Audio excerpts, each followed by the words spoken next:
Hey there, Cancer. Welcome to an April tarot card reading where I'm going to be looking at what your main energies are going to be for this month of April coming up. I'm reading this right now in the month of March, mind you, so we're getting a little bit of a sneak peek at it. Now, on my TikTok, I'm uploading some more April readings where I'm going to be breaking things down week by week. In fact, I already have those uploaded for you if you're ever interested in seeing what's going on for each of the weeks in the month of April for life and for love. And because I've already done that, I am going to just do the main theme and main energies, messages you could say from the universe regarding this particular April coming up here in this reading. So now that I have everything looked at here and all set up, let's get into what's happening. You have 3 knights. It has been a long time since I have seen a reading with 3 knights show up. I'll be quite frank. I find it really interesting here that the 3 knights, not all of them are in the reversal, not all of them are in the upright position, but whether you look at 3 knights in the reversal or the upright, over 100 years ago, Arthur Edward Wade gave them very similar meanings. The card of debate and great debate, like a great discord amongst people. Imagine the court cards, if you will, for a moment here in the historical concept as representing people. They used to say that a court card, the kings, the queens, the pages, the knights, represented people. In modern tarot, like on YouTube and TikTok, a lot of people talk about how the queens and the kings could represent energies that are within yourself. And while that is definitely true, and especially from an intuitive standpoint, even a quantum field standpoint, you could say, historically, they were connected to people. And if you have 3 people gathered together, it's usually in the form of them discussing something, right? And that is how the knights, when you have all of them together like that, became the cards, 3 of them, particularly. Not 4, that's a different meaning, right? If you have 2 knights, that's one meaning. If you have 3 knights, it's another. Well, in the case of 3 knights being present, it's a great and lively debate. It's the energy of going back and forth with someone.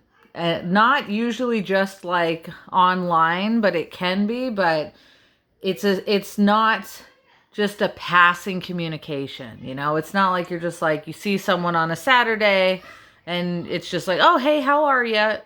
No, this is 2 sides or 3 sides, depending on how many people in your situation, and they have different views of what's happening, and you are going to hear about it. That is the nature of this concept. Now, the other 2 cards that are here, those are kind of giving us more of the information of what on earth this debate is about. As an example here, the 9 of Pentacles in the reversal, that's a card of codependency. It's about needing to rely on other people.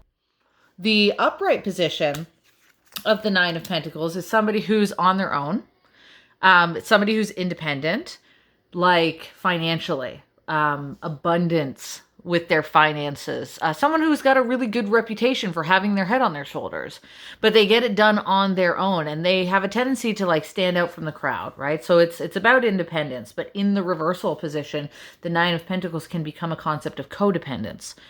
And so we branch into the world of relationships, whether that's platonic or familial or romantic. I mean, we could already see that relationships was going to be the key to this reading. It's not like it was necessarily showing up as a reading about you buying a new pair of shoes. You know, it's definitely some kind of conversation that's going to be happening over the realms, surrounding the realms of codependency, being dependent on another person. So that can show up in a couple of ways. As an example, you could have disagreements with your family, and they might be like, you know, look, why is there this codependency happening? You know, or when are you going to move out? Or, you know, are you doing good with your education? It almost feels like a whole bunch of people with their opinions butting into a situation. You know, in relationships, it's like, I don't want to rely on you so much. Or in the codependent, toxic realm, it could be, you know, discussions with a partnership that's like, why don't you let me be my own self? Or even worse, unfortunately, why don't you respect me for being my own self? Why are you trying to make me into a version of me that I am not? Now, that can happen in relationships, but that can certainly happen in the realms of family dynamics, where you are you are trying to live up to this perspective that other people have designated for you. You know, that, I mean, like, this could be a mother, a father, and you. You know what I mean? This could be your great uncle, your cousin, and you. It doesn't have to be three people, but you can see that there's like a conversation that's hitting home on this energy as a possibility. Whether that's hitting home with a spouse or whether that's hitting home with you and your family. It could even be, you know, job related. Sometimes you have supervisor situations or at work where the workspace is saying like, look, we've been doing a lot. Or maybe you feel like you're a boss and you're looking at your employees and you're like, we've been doing a lot for you. You got to pull your, you know, you got to pull your socks up here. Or maybe you have a sibling and you're like, you know, this isn't working out. Or even a roommate. Why are you mooching off of me? It feels like that, codependent energy. But it also, with the death card, remember, this is the next card that's kind of come into this reading. The death card in the reversal means that something was supposed to end already. A problem was supposed to be dealt with. Whether it's you holding on to a lifestyle, or you holding on to a relationship, or maybe a person or a relationship is holding on to you. Or you know, still living in the same place, whatever it is, whether it's your roommate, whether it's your aunt and uncle, or whatever it is, to somebody in this dynamic, it should have been ended, and somebody keeps resisting the ending of it. So there is, with the death card, that's the ultimate concept of something that's ending. But there's a reason why the death card in this depiction has two axolotl figures going in a circular energy surrounding this almost worldly dynamic in the center. Or we could say this seed dynamic in the center. That's because the death card often is connected in historical tarot to cycles that have gone on. So when it's in the reversal position, it's like somebody can't let go. That's the concept of the death in the reversal. If it's you who cannot let go of something, you're going to hear about it from someone, you know, or if you're watching someone else in your life and they cannot let go of a habit, you're probably going to speak up, and it's going to be like really lively, to the point. Again, 3 Knights is the cards of lively debate, not lively agreeance, lively debate. It's also not like arguments entirely. It's not like someone has a knife out to get you. Actually, notice the one knight that is not here is the knight that wields a sword, which is nice. So the debate will be lively and stern, but it's not like someone's out to get you. Now, my question then becomes, does it get resolved? And that makes me want to take these cards and shuffle them back in and kind of ask that as the next question. Because you guys know that when I do tarot, I start to get curious, and that's what I want to ask now. Is it going to get resolved? 6 of Wands is here. The Strength card is here. And the 4 of Pentacles. Okay. This is a very interesting dynamic of somebody's personal behaviors, their habits, or the way they handle their health and their mind. The 6 of Wands in the reversal is not a card of victory. It's actually a card of loss, but it's a loss at the hand of something embarrassing.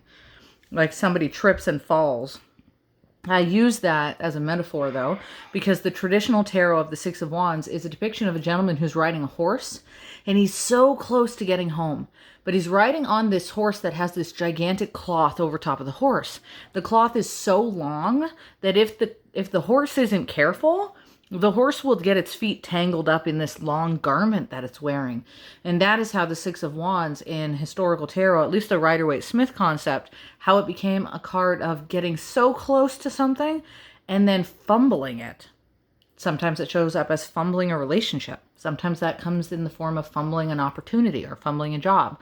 Now, this is a card of loss, but these circumstances look like they're making up for it in the format of someone who deals with their own personal body, their personal habits, or their mind, because the Strength card is when somebody has to go through circumstances that might be a little bit tougher and really like zone in on their habits, like their habits of frustration, where they're spending money. And I also say where they're spending money because 4 of Pentacles is here. And remember, the other card we got was the 9 of Pentacles about codependency. No more of an unfortunate situation when people think that another is codependent on their finances, which is why I used the term mooch at one point.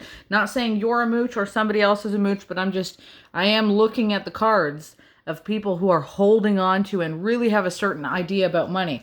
Even on the Four of Pentacles, that's why they're doing that. He won't let go of the money, right? This card, though, in tradition is about someone who needs to deal with their habits of budgeting money, how they're spending, where their finances are going. Can they afford to, cut here or there?